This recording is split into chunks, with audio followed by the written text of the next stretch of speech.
Hi, Rabbi. Hello. How are you doing? Doing well. Good to hear you. Jose, Regina, good to see you. Angelina, Robertson.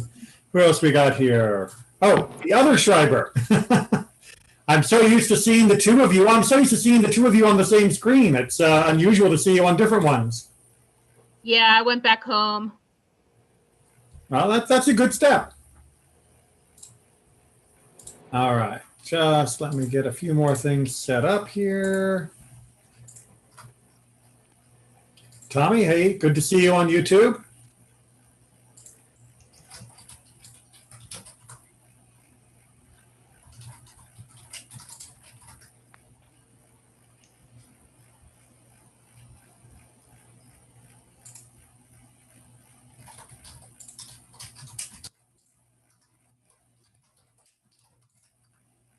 Okay, just about got everything there.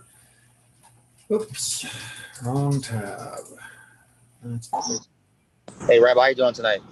Doing all right, Nafi. How about you? Doing good. Just doing some driving. I have to take care of some things. Still on, though.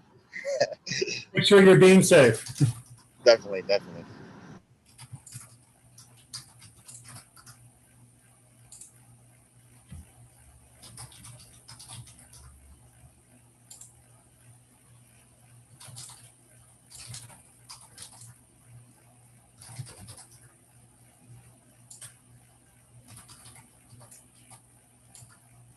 Just getting things laid out. And Tommy, you left a message about emailing. I thought I did respond to you. I'll double check after the class. Maybe I forgot to hit send in my draft, but you double check your email. I'll double check mine, and we'll figure out a time we can talk. Okay, what time is it? 6:02. Well, we'll give it just another minute as more people log in. Got to give time for technology to do its thing.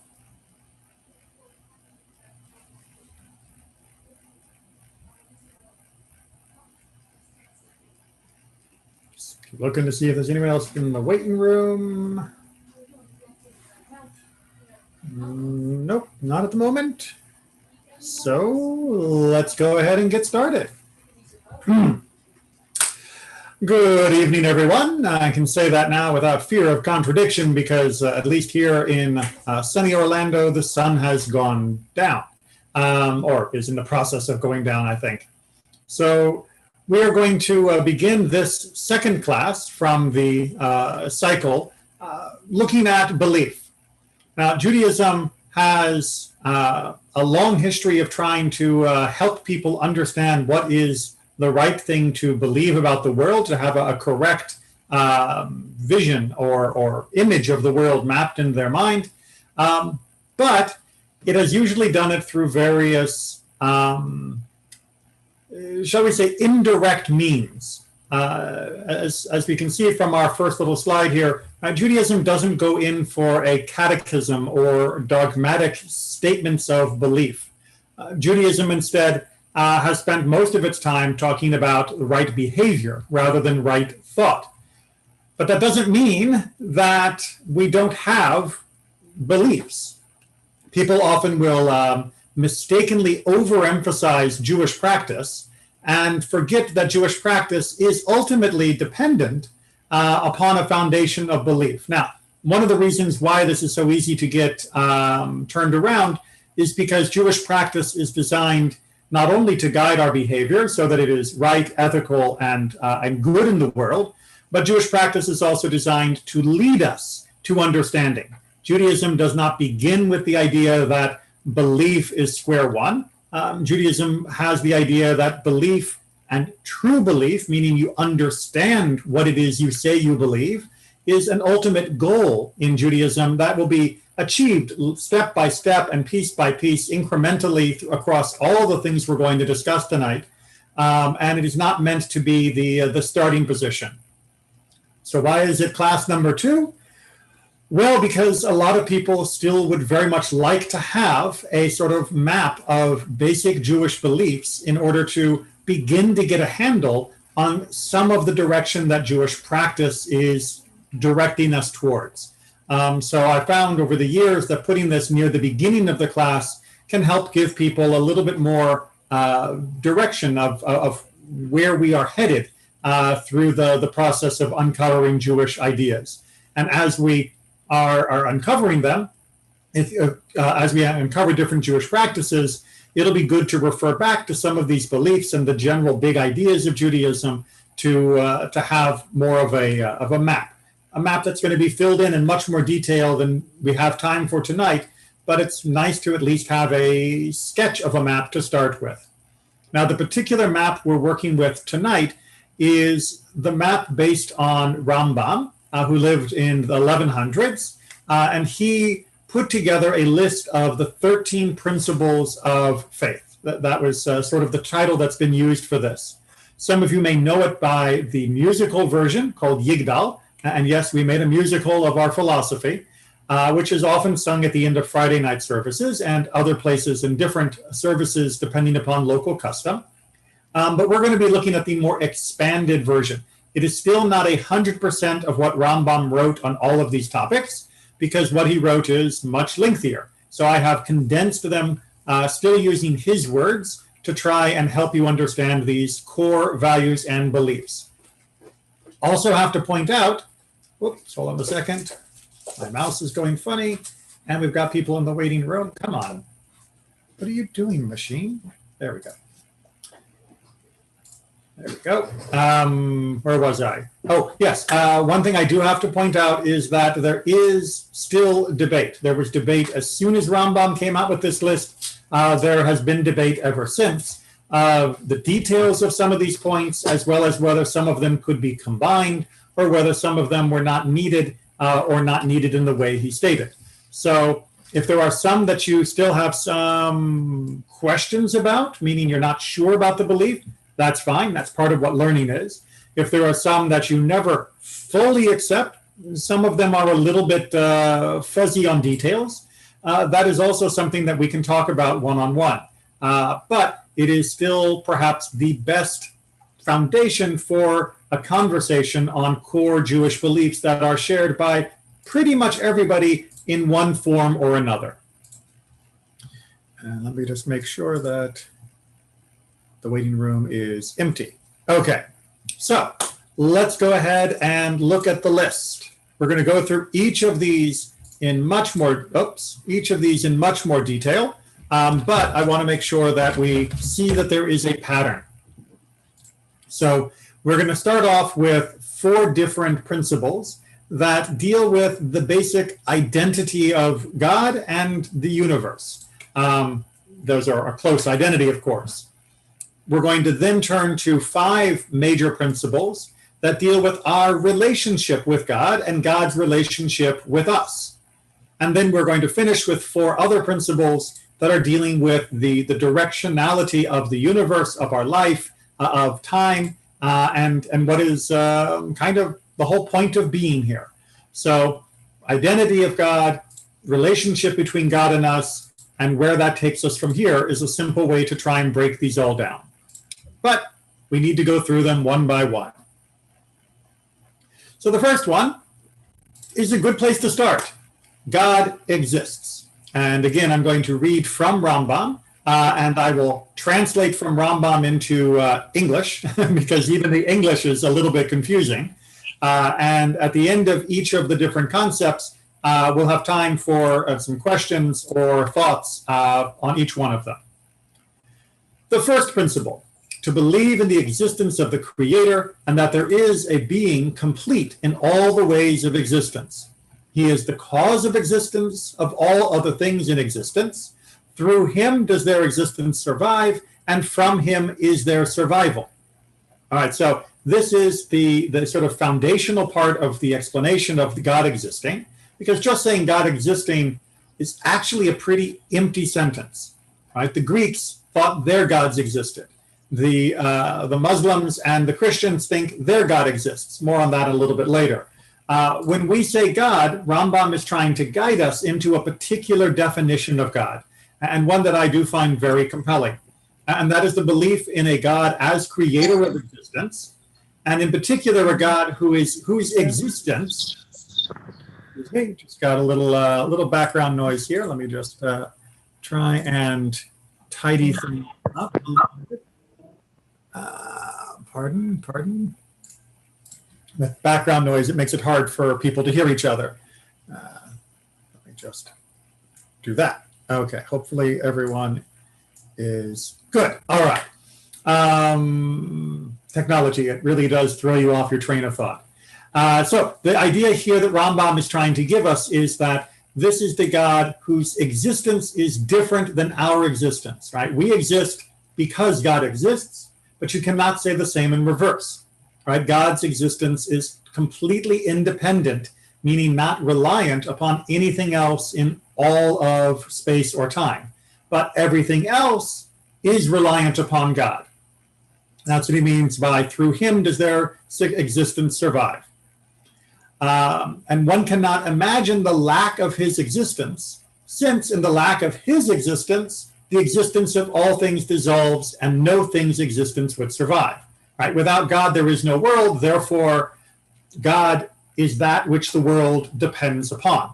And without God, there is no world. So therefore, we put God in a particular category that is completely distinct from everything else. And if we were to imagine the lack of all of the things in existence besides him, the existence of God would not dissolve and not be diminished. Right? If you were to take a giant eraser and wipe out all of creation, God would still be God. And God would still be as what God is, without anything else in all of reality. That is the fundamental difference between us and God. Unity and mastery only belong to God, may his name be blessed, since he suffices in his existence, right? True unity, which we're going to talk about more in a second, is something that can only really be given, used as an adjective for God. And so too, true power is ultimately only resident in God, since everything else is both divisible as well as reliant upon something else.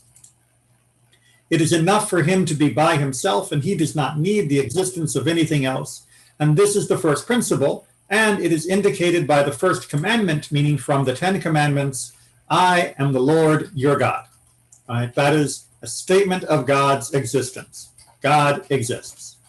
All right, so that's principle number 1. Questions or comments?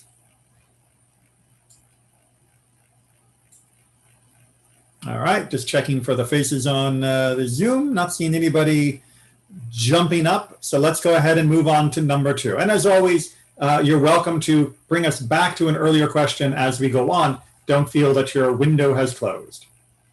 Principle number 2. God is one. One capitalized here by me for reasons that will become clear. The second principle, the unity of God, which is to say that we believe that he who is the cause of everything is one. That God that we were talking about on last slide, that is a single God. And he is not like one of a pair, and not like one of a group, and not like one person that can be divided into many smaller units, and not like a simple body, which is numerically one, but can be infinitely divided. So what he's pointing out here is that that word one can be used for a lot of different things.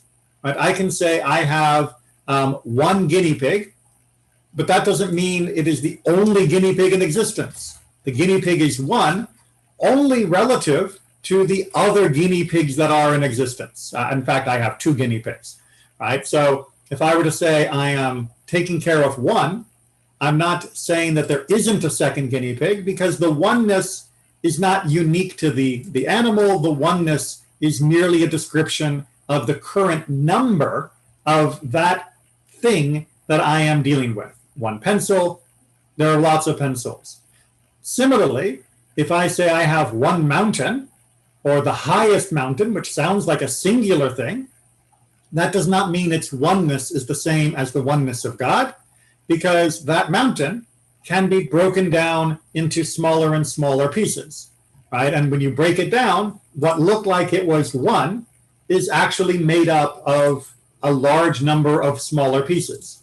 And that divisibility, the fact that it can be broken up, is also showing that it is not one in the same way God is one, right? Rather, he, God, may he be blessed, is one in a unity that has no unity likeness, like it. The oneness of God is not similar to the oneness of anything else. And this is the second principle, and it is indicated by that which is stated, listen, Israel, the Lord is our God, the Lord is one, also famously known as Shema Yisrael, one of the most common and powerful statements in our faith. So this oneness is something that's very hard for us to wrap our head around, partly because God isn't like us, and we have trouble imagining things not like us. Right? The oneness of God is a oneness that means there cannot be a number two God. Right? It's simply, if there was a number two, then the number one would not be truly God. Right? It's a oneness that has as its definition one. Similar, if you've ever done geometry, if you know what a Moebius strip is, it is a strip that has only one side. You can make a synthetic one by taking a piece of paper, twisting it in half, and connecting it to itself. If in a perfect geometric world, that would have only one side. That is the definition of the strip. If you found that it had two sides, then you made it wrong. The thing you thought was a Moebius strip wasn't. If God could be divided into more than one piece, or if there could be something else that was also God alongside of God, then the thing that you think is God isn't God. Right? You have to try and unlearn the way we tend to relate to items, which is by counting them or dividing them, and realize that those words simply do not apply when dealing with God.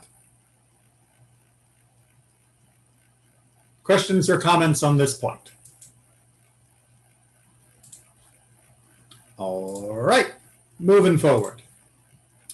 No body, right? Not nobody, no body. The third principle, denial of his physicality, and that is that we believe that his unity that we mentioned is not a body and not the power of a body, and that the actions of a body do not relate to him, not in his essence and not in his doings. Right? God doesn't have legs. God doesn't have hands. God doesn't have eyes. God doesn't have a tongue, a mouth, ears. Right? We have to understand that God fundamentally cannot have those things. Right? We can talk about the proof from this in a second, but there is a simple logical proof, which is that any body, any physical item, is going to be located in some place in time and space. As soon as you are locating an item in time and space, then that means it is not located in other places or other times. Right? I am sitting right here, right now, November 12th, 2020. I can only be in this one place. That's because I am trapped, kind of. It's not really a trap, but I am locked within a body. Right? This is me right here physically. And that's great. I can do lots of stuff, and my life is good, not complaining about it, but God's not like that. Right? God is not located in a particular location. God is not located at a particular time. God does not have a body. To have a body would be to fundamentally and irrevocably limit God and turn him into a countable object, which would violate, of course, principle number 2. So, how do we know this from our texts? Well, the sages, the Chachamim, we'll talk more about that part of Jewish history next week. May their memory be blessed. Denied his composition and dissolution, right? God is not constructed. God cannot be taken apart. And said, this is in the Talmud, and the prophet said, from Isaiah, and to whom do you compare me, and I be equated, says the Holy. Were he a body, he would be comparable to other bodies. And everything that comes in the Holy Scriptures that describes him in physical ways, such as walking or standing or sitting or speaking or similar to it, it is all by the way of metaphor. So what he is saying here is that to truly understand Micha Mocha, who can be compared to God, we have to understand that as soon as you said God has a body, then you can compare it. You know that old saying, people talk about comparing apples and oranges? Well, you know what? They're both fruit. So there is a point of comparison. And they both are physical. They both have weight. They both have size. Right? As soon as you say God has a body, then God could be compared to other things. You would not be saying God was completely different from us. You would just be saying God is more than us, bigger than us, stronger than us, whatever, but it's still possible to draw a comparison. But what Judaism is saying is there is no way to draw a comparison between us and God. It's not just that God is a bigger version of us in any way, shape, or form. God is completely distinct. And lacking a body is essential to maintain that distinction. So the rabbis asked, why did it talk about God in all of these body language ways? The Torah speaks in the language of people. Meaning when the Torah is trying to describe God, it's not going to use all of the philosophy that we're doing tonight, because that's not how people talk. Trust me, I was a philosophy major in undergraduate, and most of my colleagues were not really people. Instead, the Torah talks using metaphor and poetry and common idiom in order to make itself relatable to the most number of people at a time. But just because it uses a particular metaphor does not mean we should make the mistake of thinking the metaphor is the true reality. That we have to make sure we don't do. Right? And this third principle is indicated by that which is stated in the Torah, Deuteronomy 4, for you did not see any image, which is to say, you did not perceive him as something with an image, because he is, as we have mentioned, not a body and not the power of a body. Okay, so I have a question coming in from YouTube, but what about the Sfirot? So the Sfirot is a Kabbalistic concept, and one that is, to be honest, relatively modern in Jewish history. It's only about 800 years old, and not universally held by many, and is held often in semi-metaphorical ways by others. So although the Kabbalists do indeed try to speak of God in a way that could almost be hinting that there isn't a complete unity of God by speaking of God in different levels and degrees, most would argue that that is not actually dividing God, but is simply dividing our understanding of God in order that we can take hold more easily at a time of one piece or another, but that the unity of God is actually beyond that. We will talk about Kabbalah in more detail later on, but for the moment, just understand that not only are those concepts not generally considered to be mainstream, but often they are misunderstood and given too much superficial understanding by those who would use it as an example of some sort of divisibility of God. But if you were to talk to an actual student of Kabbalah, they would be shocked that a person would consider God as being divisible simply because of the insights of Sfirot. Hey, Rabbi, does the Zohar correspond with Kabbalah in any type of shape, form, or fashion? The Zohar is the earliest book that is in existence that is considered to be connected to Kabbalah, yes. Its history and its meaning is a whole nother topic of conversation. Right.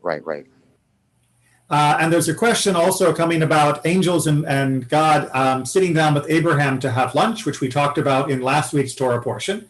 And I want you to hold on to that question until we get to the discussion of Moses and the difference between Moses's relationship with God and everyone else's. And then you will see how Rambam understands that particular issue. So just going to have to hold on for a second. Oh, and I lost my mouse again. There we go. All right, no problem. Thank you. No problem at all. That was for answering a YouTube comment. So the fourth principle, eternal. The fourth principle, pre-existence, and that is that we believe that this unity that we mentioned is absolutely pre-existing, and that no other existing thing beside him was pre-existing in relation to him. Right? God is the first, God is the last, besides him there is no other. Right? This is a difficult concept, again, for us to wrap our head around. We are used to everything being locked in time. Everything has a beginning, everything has an end. However, when it comes to God, God has no beginning because God existed before time existed. And God has no end because God will exist when after time exists. And in fact, given this idea together with our discussion of God's oneness, the God who was there before the beginning of time and the God who is there at the end of time is the same exact God. Not merely has lived through that time period, but has been the same single God beyond all of that. You might call God the background of the picture, right? It's whether you're looking at the left or the right, it's the same background, and it's a unified whole. Again, it's a rough metaphor, but it's a unified whole throughout all of time because it existed before and after time. Again, very hard for our brains to fully absorb this. However, there is proof for this in the Torah, and one is indicated by the passage in Deuteronomy 33, the abode of the pre-existing God. Again, this is rather hard to take on board because we simply are not used to thinking about things like this, because we're used to thinking about things, and God is no thing. Okay, so God exists, God is one, God has no physical form, no body, and God is eternal. Those are the first four principles that relate to our understanding of God just as God. The next principles we're going to be looking at are going to look at God and God's relationship between us and God. So any last questions before we move on to that?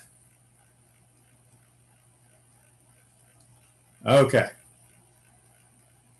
So, to serve only God. This is the fifth principle, that he is the one that is fitting to serve and to exalt and to make his greatness known and to do his mitzvot, his commandments, and not to do this to that which is below him in existence, from the angels and the stars and the spheres and the elements and that which is composed of them, right? We don't worship angels. We don't worship stars. We don't worship the sun, the moon, or the planets, which is what the spheres is referring to. Right? We don't worship anything from earth, which is simply composed of all of the other elements. Instead, we worship God. So this is a principle of faith that is, in Judaism at least, derived from our first four principles. If God is that which exists, that which is one, that which has eternity, and that which has no body, then nothing else is comparable and would be fitting to either obey or to worship. God alone is fitting of that response from humanity. As they are all designed, meaning the world, the physical, the angels, everything else, as they are all designed and there is no judgment and no free choice in their actions, right? Angels don't get to pick what they do, right? Angels are created by God, sent by God. They are at God's whim. They do not have free will. Right? Only to him may he be blessed.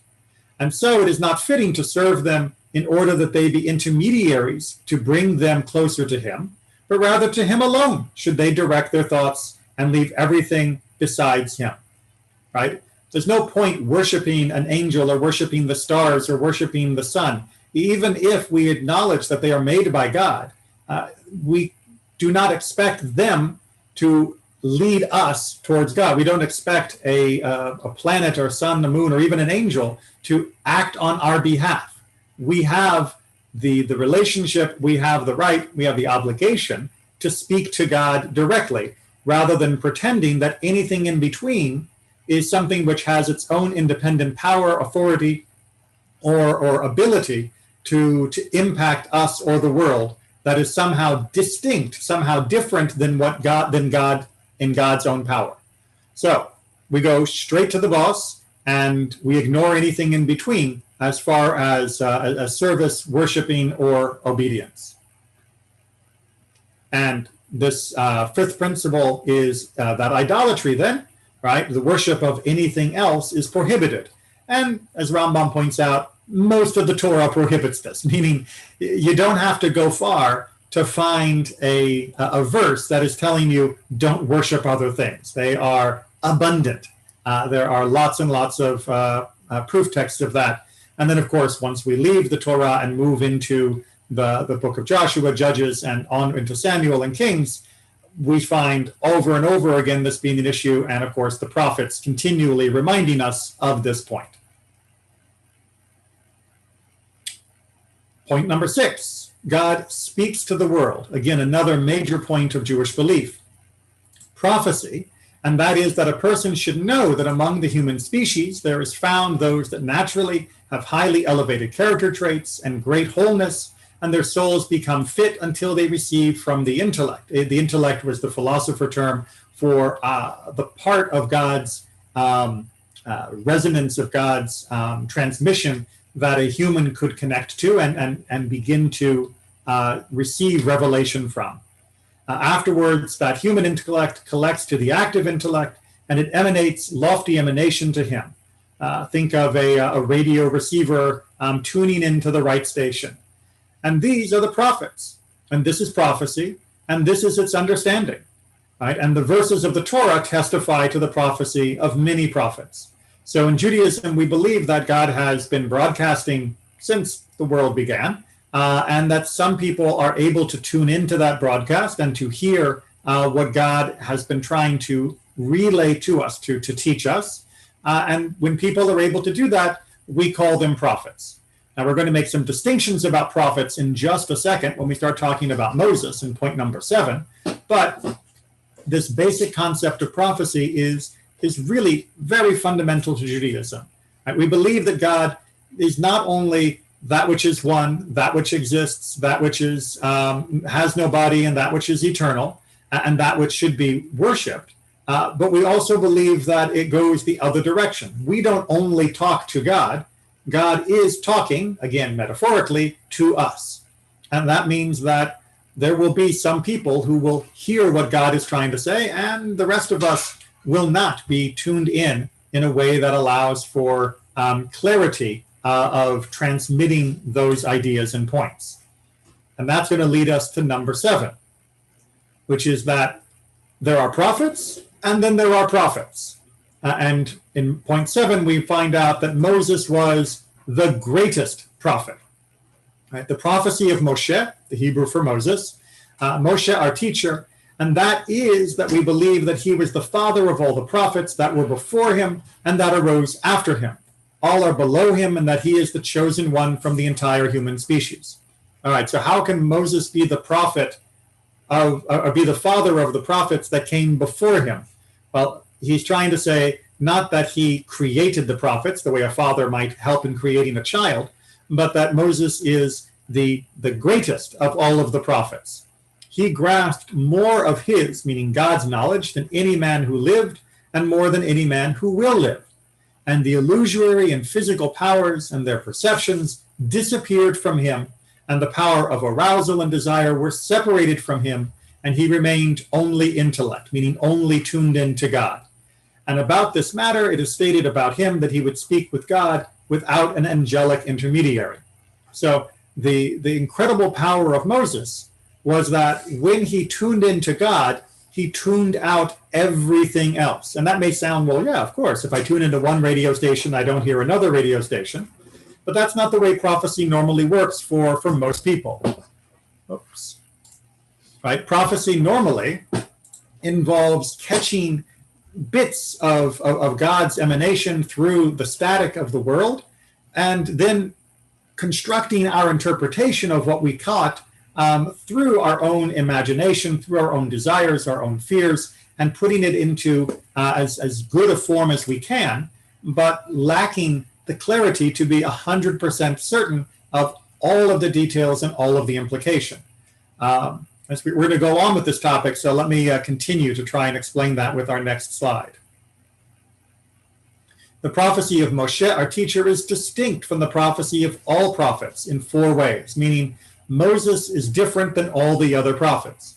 The first one, the first distinction, is that any prophet that existed was only spoken to by God through an intermediary. Right? Moses spoke to God metaphorically, face to face. Again, God has no body, therefore no face. But everyone else was receiving the emanations from God through a transmission conduit, if you will, what we would call an angel. And the second matter is that any other prophet would not get prophecy except when he was sleeping, as it is stated in many places, in a dream at night, or in an apparition at night, in a vision at night, or during the day after falling into a trance in such a way that all of his feelings disappear from him and his thoughts become fully available, like in the matter of a dream. And in this particular way, we come back to our earlier question about Abraham and the angels and God, and whether or not they sat and they ate. And most commentators will follow along with Moses's interpretation here, that was a prophetic vision that Abraham had as he sat at the opening of his tent, that he fell into a trance, if you will, to use sort of the modern parlance, and he had this vision of God visiting, of the angels visiting, and of everything that he was then exposed to. And if you look at the story in that way in the Torah, you can actually make a lot more sense of many of the scene jumps of he is there, and then God appears, and then angels appear, and then God is back, and then they're eating, and then they're talking about Sodom and Gomorrah. It feels as though you are partially in a dream once this concept is noticed. So Abraham was an incredible prophet who knew God more powerfully than almost anyone else, but he still only knew God through visions and dreams. And we see this repeated in multiple points throughout Abraham's life. Some more explicit than others, but as Rambam is arguing here, that not only Abraham, but also Isaiah, Ezekiel, Jeremiah, the other prophets would have had their experiences in a dream-like state. That does not take away from their prophecy. After all, their prophecy is still greater than that of 99.99% of all the rest of humanity. Their ability to connect and understand God and convey God's message to us is still something that is fundamentally unachievable by almost everyone else in all of time. However, compared to Moses, that was still a major limitation for them. And there are two other differences. The third matter is that when a prophecy comes to another prophet, even though it is in a vision and through an angel, his powers weaken and his frame shrinks and a very great fear comes upon him, and that his spirit almost leaves him, as it is stated in Daniel 10, 8-16. Right? The general response of a prophet experiencing God is to almost wilt in the process. Unlike Moses, who seemed to be able to stand and speak with God in a way that was not being so overawed as to begin to lose control of how that vision was coming. And the fourth matter is that the spirit of prophecy did not rest upon all of the other prophets according to their will, but only according to the will of God. May he be blessed. And behold, it would happen that a prophet would remain for days or years and not receive prophecy. Sometimes we'll hear of a prophecy that comes to a prophet, and then we won't hear of another prophecy for a very long time. Moses, on the other hand, seemed to have an ability to engage God in prophecy when Moses felt it was appropriate. And that is something that is singularly unique to Moses's time. Moses could go and inquire of God. Others seem to go and wait for the connection to happen. All of this, however, is designed to help us understand what we find out in number 8 is that Torah, meaning the Torah of Moses, is a unique construct, that the teachings of the other prophets do not occupy the same authoritative position in our pantheon of books. And that is because their prophecy was not as good as Moses's. The 8th principle, that the Torah is from heaven, and that we believe that this Torah that is given to us through Moshe, our teacher, is completely from the mouth of the Almighty, which is to say that it all came from him in a manner that is metaphorically called speech. Right? So the idea here is that all of the prophecies of all the other prophets, again, Jeremiah, Amos, Hosea, whoever you want to talk about, there is some element within their prophecy of the man, of the human being. And indeed, we believe that there are prophets that aren't Jewish, and we believe there are prophets that aren't men. But all the prophets, except for Moses, there is a mixture of what God was relaying and the way that the human could take it and then share it to others. that they had to, simply by their incapacity to conceive of God purely separate from their own experiences and mind, they had to have some mixture with their own mind and the message. And this is why we end up with visions that are quite elaborate, quite complicated, and quite incomprehensible, unlike the teachings of the Torah. When you read through the Torah and you read of God's encounter with Moses, it is a different degree of clarity. And that is because Moses had that other relation that we described in number 7.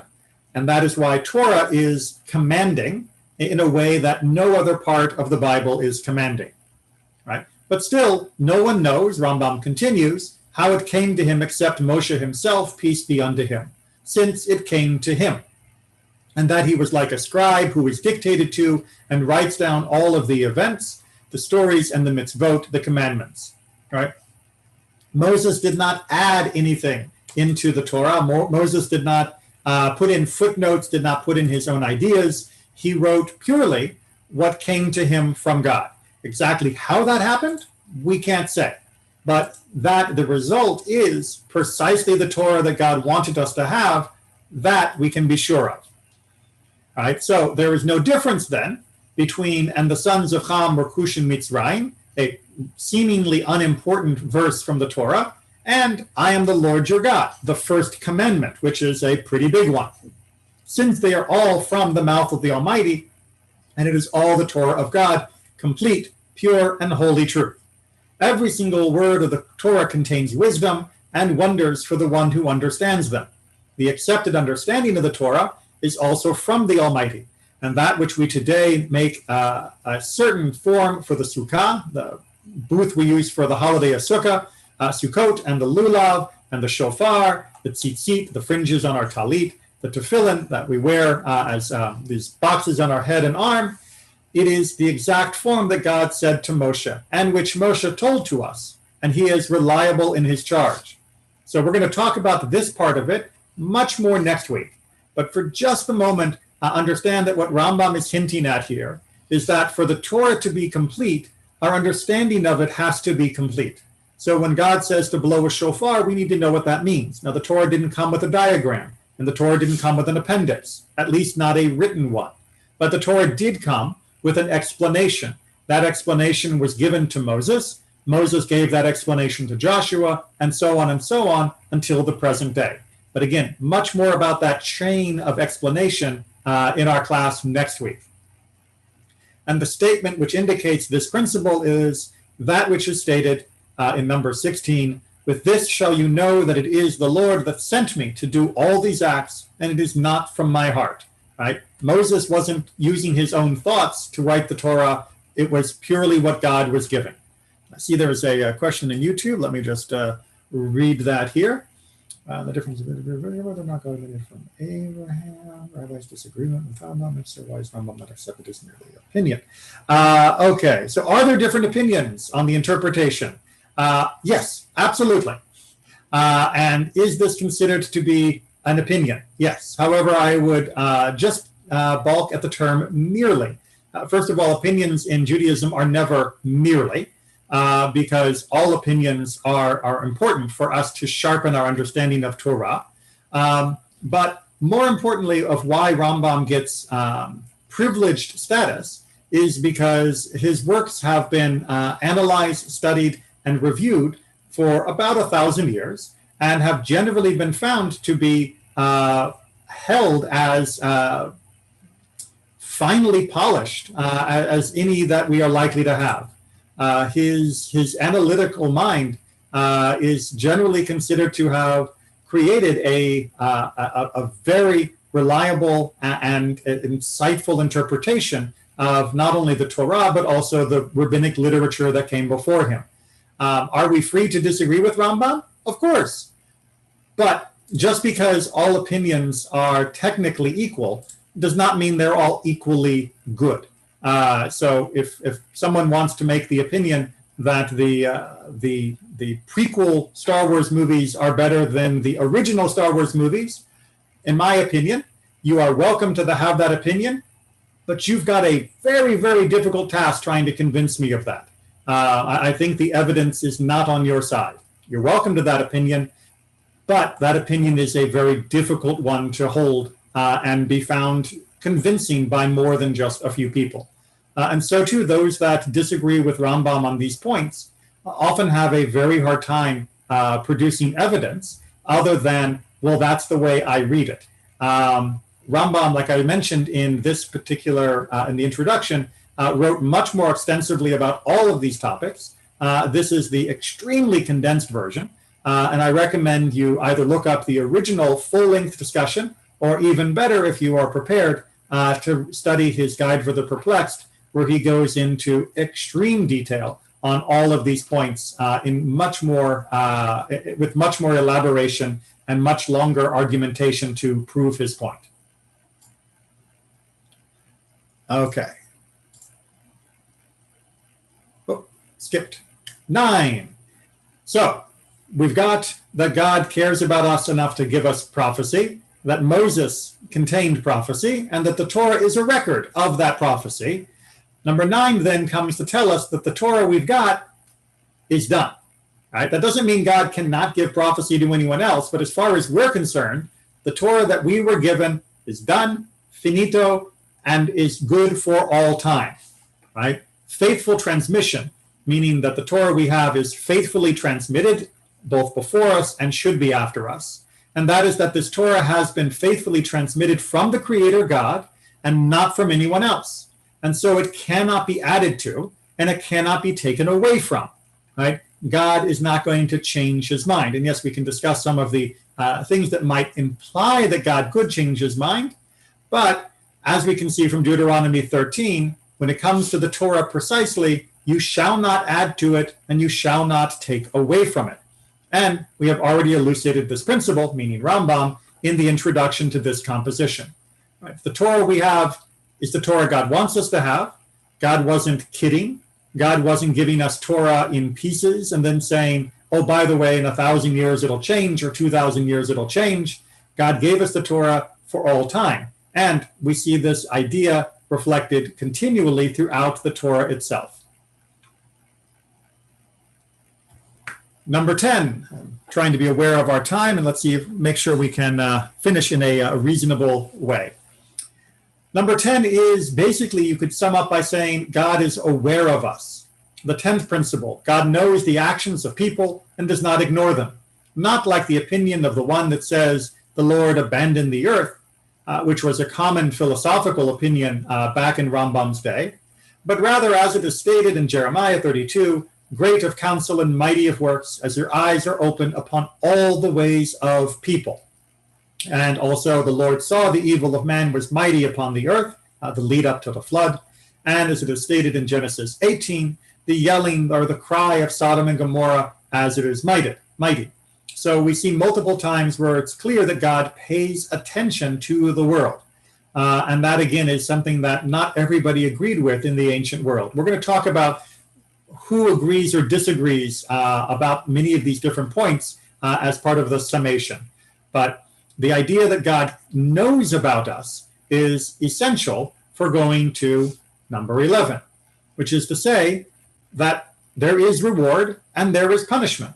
God gives reward to the one who does the commandments of the Torah and punishes the one who transgresses its prohibitions, and that the great reward is the world to come, and that the strong punishment is being cut off, what we call karet. So again, this is obviously a very short version, but the general idea that one that does well will be rewarded, possibly in this world, but more often than not in the world to come, where the true reward is much greater. And one that does wrong will be punished, again, possibly in this world, but more likely in the transition from this world to the next, or by feeling cut off spiritually in this world from God, as represented with the concept of karet, of being cut off.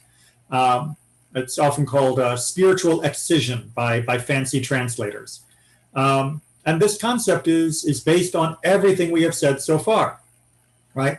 The concept of God we began with, the first 4 principles, the concept of God sharing and relating to the world what we should and shouldn't do, the gift of Torah, the gift of prophecy, and God's awareness of us then leads to the belief that there will be consequences for our behaviors, consequences which can be beneficial and consequences which we will interpret as being negative.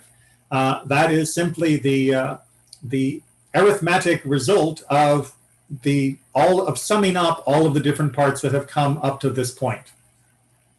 And number 12 goes on to give us something beyond that, the Messianic era, the idea of redemption.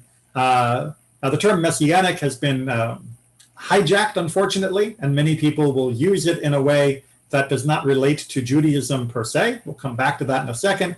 But we often will call this the time of Mashiach, using the Hebrew, which is a little bit less likely to have been stolen by other faith groups. But really, when we talk about the Messianic era, we are talking about a time of complete redemption, which is to say, this is to believe and confirm that he will come, that there will be a Messiah, there will be a Mashiach, and not to think that he is late.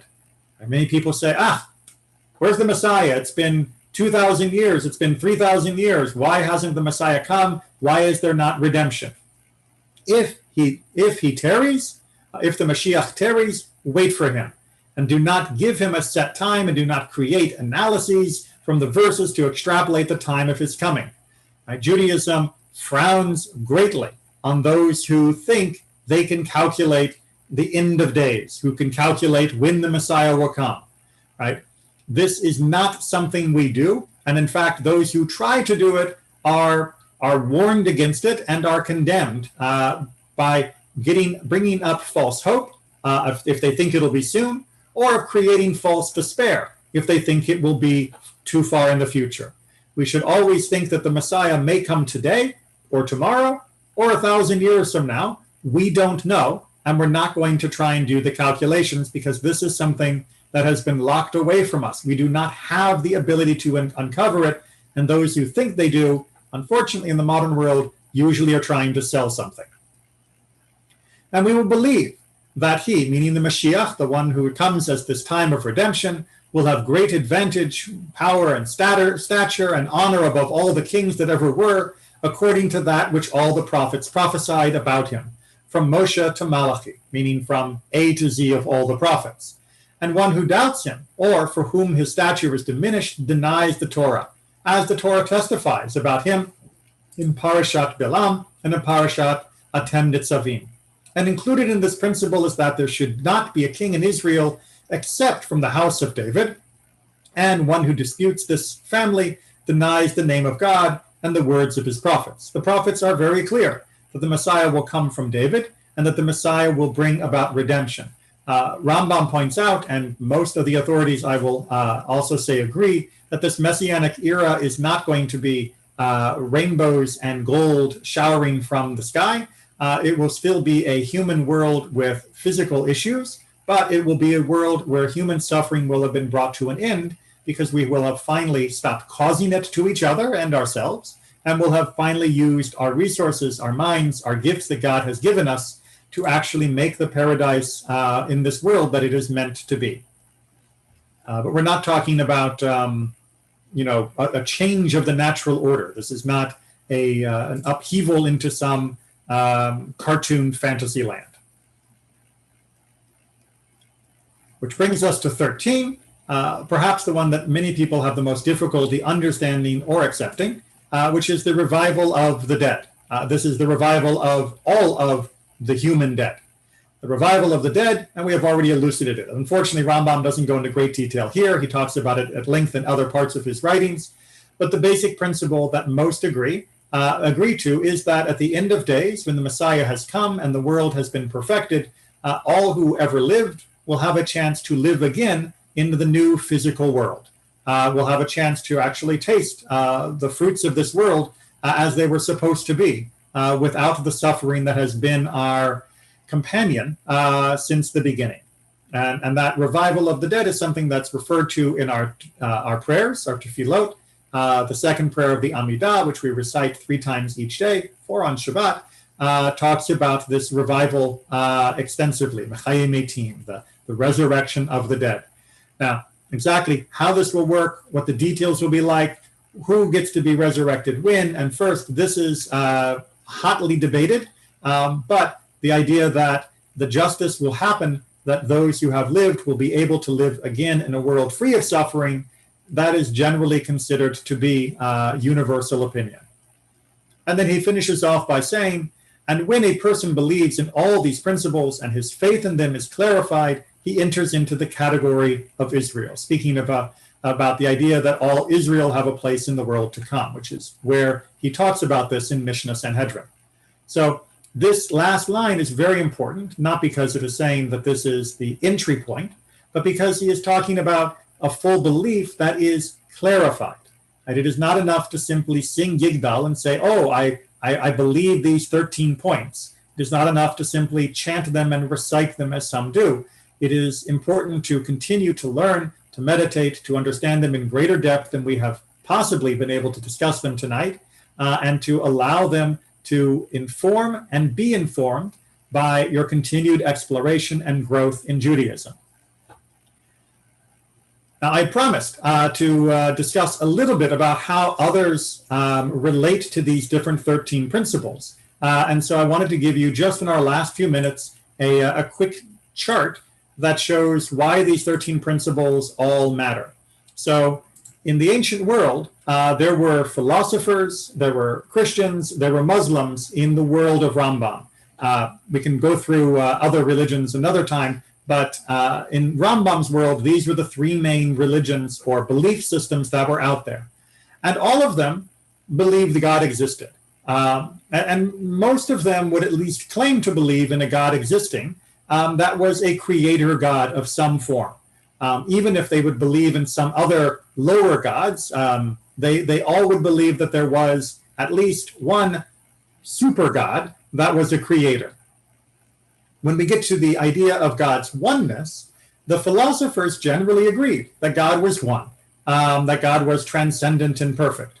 Christianity, of course, claims to have a singular God, but especially during the time of Rambam 1,000 years ago, the concept of the Trinity made that rather tricky, where it introduced the idea of three very distinct concepts of God that were not considered in any way, shape, or form to be metaphorical by most mainstream Christians of that time, but instead to be completely distinct from one another. And so that is why you get both a yes and a no on Christianity, for what they claim, as well as from a Jewish point of view, what it seemed to practice. Islam, on the other hand, was much more in line with Jewish belief of God's oneness. With the idea of God not being physical, again, philosophy and Islam were right there in agreement with us generally. Christianity would believe that about God and the Holy Spirit, but of course believed adamantly that Jesus was physical, despite the logical and theological problems that we discussed that causes. The idea that God was before everything else, some philosophers believed this, some didn't. Christianity and Islam did generally believe in the pre-existence of God. The idea that God is the only thing that we can pray to, well, now you can notice that the philosophers drop out. The vast majority of the ancient philosophers did not see God as being an object of worship because they did not see God as being connected to this world, which we'll talk about more as we go on. So therefore, Christianity and Islam were both much more interested in our connection to God. Christianity also introduced the concept of Mary or saints, especially in early Christianity, and some forms that are still practiced today. And so that muddies the concept a little bit. The idea that God grants prophecy, again, philosophers didn't believe that their idea of this one God connected to the world. Christianity and Islam did. The idea that God made Moses the greatest prophet, obviously the other belief systems did not agree with that. Although both Christianity and Islam did accept that God did make Moses a prophet, they just did not believe he was the greatest prophet. I suppose there were a few philosophers as well who at least credited Moses with having some prophetic stature. And therefore, God gave us Torah. Again, the philosophers would generally frown on that concept. Christianity agreed with it, but then believed that there was a replacement, their Bible, that replaced ours in many ways, although their own opinion on that seems to be rather contradictory and not 100% clear. And of course, Islam believed that we were given a Torah but that the Torah that we are practicing was not the original because we had somehow changed it. We had altered the Torah. Which is why when we get to the idea of God not changing the Torah, both Christians and Muslims believe that God, in fact, wanted us to stop being Jewish. Not just that God wanted Christians to be Christian or Muslims to be Muslim, which I have no opinion about, but that we should stop being Jewish and become Muslim or Christian. And simply speaking, in Judaism, we do not believe that that is something that God would ever have wanted to exist. God does not want us to leave Judaism. Number 10, God knows what we do. Again, the philosophers thought that God didn't even have a connection to this world after having created it. So of course, God was unaware of our behavior. Christians and Muslims agree with us that God does. That God rewards and punishes. Philosophers, that makes no sense. But for Christians and Muslims, it does. That God will bring Mashiach. Both Christianity and Islam believe in some form of redeemer, of a person who shows up near the end of time to help bring the world into alignment. We just have very different ideas of what that will look like and how that will happen and what the net effect will be. But that there is some period of redemption for the world in the future to end suffering is generally shared, but the details and the difference in detail there really matters. And that God will raise the dead is also something that is shared, although it figures differently in the different faiths between Christianity, Islam, and Judaism. So there's your comparative religion on 13 points in rapid fire succession. Questions or comments?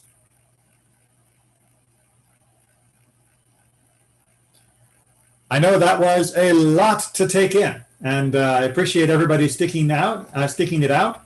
If you want to know more about this concept of God in more detail, I put together a 3-part YouTube series on understanding God. Just search under my channel or look for the playlist, which goes into about 5 hours worth of discussion on these kinds of things, which hopefully might make it a little bit more understandable. If it still isn't, don't be surprised. Right? There are still many things that I have difficulty understanding and keep working on, and I've been working at this now for 20-some years. And of course, there are people who have been working on this for hundreds of years. And it is part of the journey to struggle to understand what this means and what it means for us and in our life. To know what we should still do, however, we do not need to start with these beliefs firm in our mind. We need to start with the pattern of behavior, of instruction, the Torah, and to understand that, next week we will be going into the chain of the tradition of how we know that what we do is what God wants us to do. And to know that, you have to come back next week. A reminder, I'll get this in early, that the following week is going to be Thanksgiving, and there will be no class on Thanksgiving Day. Just be thankful. That is a very Jewish value. So good night, everyone. Have a wonderful Shabbat. And take care of yourselves and those that are around you. Good night, Rabbi. Have a good night. Good night. Good night. Good night, Rabbi. Good night.